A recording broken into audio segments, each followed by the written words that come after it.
quite concerned. We have 3 small children.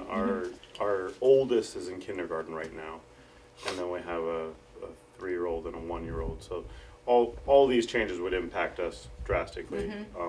And it seems like it's happening with good reason. I was very skeptical of it, and one of our main concerns was what happens if enrollment starts going up again. Are we going to be equipped to handle that with this without having JLE? And that's a great question. Like I said, our trending, just like other school districts in New York State, it's not just us, it's other school districts in Columbia County, New York State, there's a declining enrollment across the state. If we did start to see a steady enrollment, it's not going to be a surge, No. but it would be a steady growth. We do, when they're building the addition, so if you know anything about this building, there's this tech wing right here, if you just walked out straight. Yep. When they built that addition, they built it with a concrete slab so that it's ready for a second floor if we ever needed to add on. They're going to do the same thing with the addition. So that if we start to see an increase, we are set up for we are a set plan up to B. go with a second floor on the new addition. Another concern we had as parents was seeing kindergartners on the same bus with 5th graders. Seemed a little bit drastic, and I don't know if that's if there's any studies that's been done to see what sort of impact. We have students riding the bus that are crossing over grade levels now.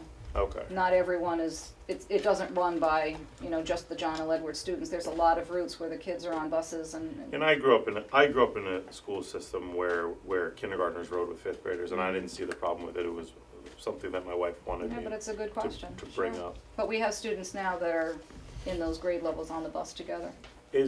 Is there a significant amount of maintenance that's involved in the artificial turf versus, because I think of playing on grass versus artificial, and I know that it's more painful and less forgiving on artificial turf. I don't know if it's come a long way, if the technology is better, but I know you almost get like a road rash, or if you really go for the soccer ball and turf or the football and you get tackled.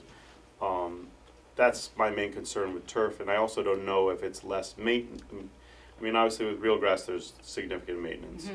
I don't know that there's no maintenance with the turf, and is this something that every 5 years needs to be completely replaced? No. Is it something that's going to come back to bite us? It has a shelf life of 15 to 18 years. Okay. There is some maintenance, and I'll let George talk about that. I don't know about the impact, but I know for concussions, Yeah, they it's suggest the turf. significantly less. Okay, well, that's probably a huge pro especially for the football program. And I'll let George talk about maintenance. There's maintenance with both aspects of it, obviously. It's just a different style maintenance. Okay. We don't have to do painting, and we don't have to cut the grass and bag the grass and all that, but there's different, we do have to broom that because the infill material has to be moved back around, because as you play on it, you push it around. Yeah. So there's a grooming process that has to happen.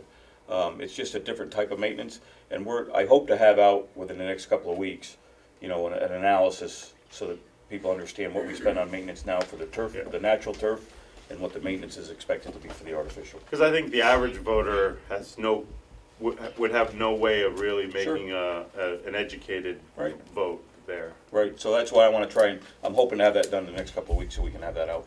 Okay. Plenty of time ahead of the vote so people can mull it over and ask questions. So.